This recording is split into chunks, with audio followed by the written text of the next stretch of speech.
do you think that at the minute UK needs more or less immigration?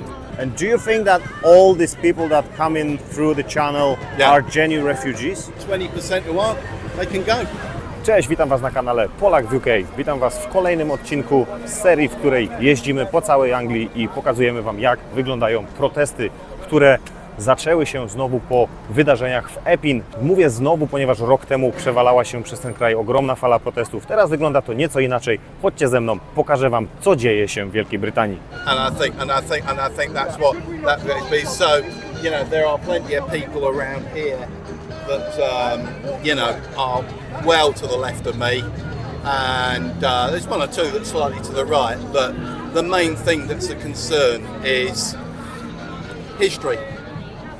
You know, when you have large numbers of people marching with flags, okay, and with a language that is based around scapegoating, blaming, and a full sense of victimhood of the native population, so-called native population, because actually we're a very broad, broadly based population now. It's a danger. We've seen it. We've seen it in the last century. We've seen it happening in Russia, and how that's allowed Putin to wage a genocidal war against the Ukrainians. And so I think we come here when anything like this, combination of at the moment Muslim, it used to be blacks, it used to be the Irish, now it's the Muslims, okay, and refugees in general, accompanied by flags and strident and aggressive behaviour. Just stand here and give another example. It's as simple as that. So this is your idea, this is what you're fighting for, to make sure that this doesn't happen again, is that right? I think it's a question, I wouldn't say fighting isn't quite the right word. I think the word is just giving a quiet, reflective alternative to what is going on elsewhere. And I think we do that just by standing here, having, you know, I mean, unlike some of these other guys, you know, you've actually listened to what I've had to say and things like that, more than happy to talk. And I think that's what it's about. It's about dialogue at the end of the day. And you can't begin a dialogue without standing up and actually being seen to be here. I get you. Okay, I get your point. So, in your opinion, do you think that at the minute UK needs more or less immigration? I don't know. I'll tell you why I don't know. Because I know my wife's an immigrant. Okay, I have a lot of friends who are immigrants, and therefore I see immigration as a positive thing. However, I do know that we've got to have a clear plan for immigration. And you know what?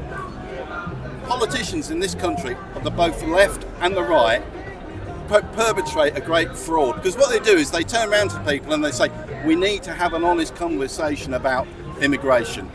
And actually, if you want to have an honest conversation about immigration, you ask three questions. How many, how, and why? Now, I don't know the how many.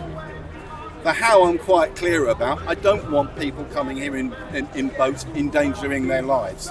I do think that people who are refugees should be entitled to a fair crack at claim asylum in a safe place. Personally, the EU has offered the UK offshore processing, and we should take it. Okay, and we can debate that. And as for the why is, number one, people move. People move. They always have throughout history. You can't stop that. Do you have to manage it? Yes, but to what end? I think the what end is to enhance the society we have, and also from purely selfish point of view, I like living in my country. I need somebody to come and pay my pension. I'm going to be taking it in for 4 years, and we have a democratic graphic time bomb here, not just here, but in the rest of continental Europe as well. I mean, Italy's worse off than we are. They're paying people like me to go and live there. So, you know, I'm not going to pretend that I'm entirely altruistic. I'm not. I mean, there's simple, hard economic lessons as well. You want my honest opinion? when we're in the EU, we had free movement, and we could turn around to anyone from the EU and say, you're here for 3 months, and if you haven't got a job, you go. We had a good deal, and it got about my kids. I've got a daughter who lives in Berlin. Okay, she could take the advantage of it.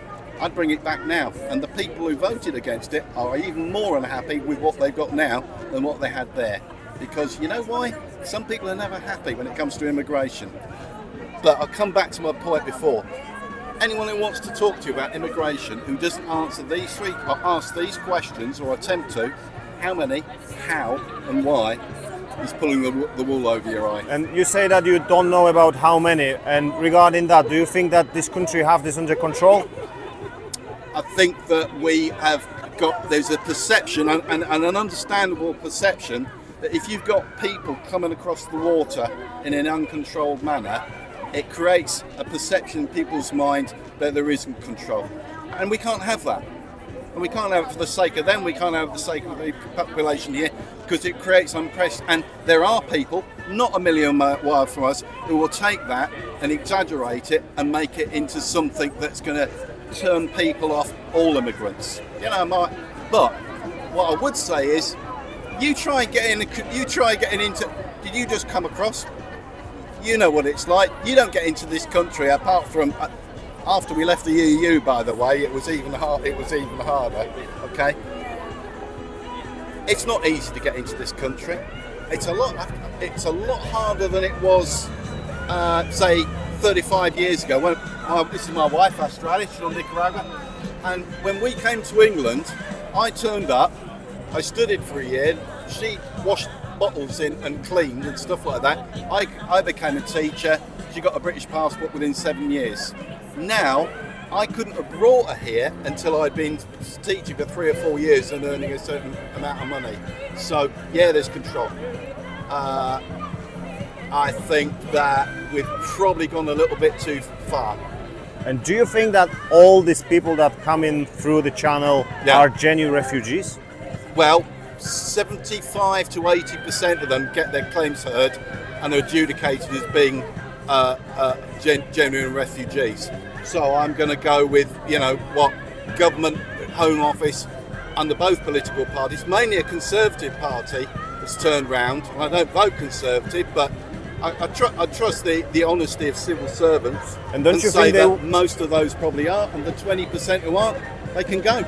Okay, and don't you think that the government should do a bit more to speed up the process of, you know, processing? Well, I think the government's beginning to do the job quite well now. I mean, we actually had a situation under the last government where they created this bottleneck. This is why we ended up with the hotels, and this is why we ended up with this big backlog. And I think they're beginning now to deal with it, and it takes time. My guess is and it's just a guess, by the time the next general election comes, this won't be the issue. People have gone on to something else. So let's meet here in 4 years and see what's going on. That'd be cool. Yeah. Well, what's your name? Cody. I'm Mark. It's nice to meet you, mate. Yeah, thank you very much. Cheers. Cheers, thank you. All right, thank you for your time. Moi drodzy, to wszystko z mojej strony na dzisiaj. Dziękuję za uwagę. Mam nadzieję, że materiał był interesujący. Zachęcam do podzielenia się pod spodem w komentarzu opinią na temat tego, co tu dzisiaj widzieliście bądź słyszeliście, bądź lub po prostu jeśli doceniacie to, że nagrywam te materiały, to zostawcie komentarz pod spodem, chociaż dla zasięgu. No i co? Wbijaj guzik subskrybuję, bo nic Cię to nie kosztuje. Z polsko-brytyjskim pozdrowieniem. Nie zapomnij o lajku. Do zobaczenia. Cześć! Hej drodzy widzowie, jeśli moje filmy są dla Was pomocne, wartościowe, bądź po prostu doceniacie to, co robię, to możecie mi pomóc na 2 sposoby. Po wciśnięciu guzika subskrybuj pojawia się tam guzik wesprzyj. Wystarczy kliknąć. Albo możecie mi kupić kawę wirtualną. Poprzez link w opisie przejdziecie do strony Buy Me a Coffee. Każde wsparcie, nawet najmniejsze, bardzo się dla mnie liczy i pozwala mi rozwijać kanał, jeździć dalej, nagrywać więcej i lepiej, specjalnie dla Was. A dla wspierających przewiduję też dodatkowe materiały i bonusy, szczególnie z tematów urzędowych Wielkiej Brytanii, ale również podczas live'ów, które już niedługo pojawią się na kanale. Będę wdzięczny za każdy, nawet najmniejszy gest. Dziękuję, że jesteście.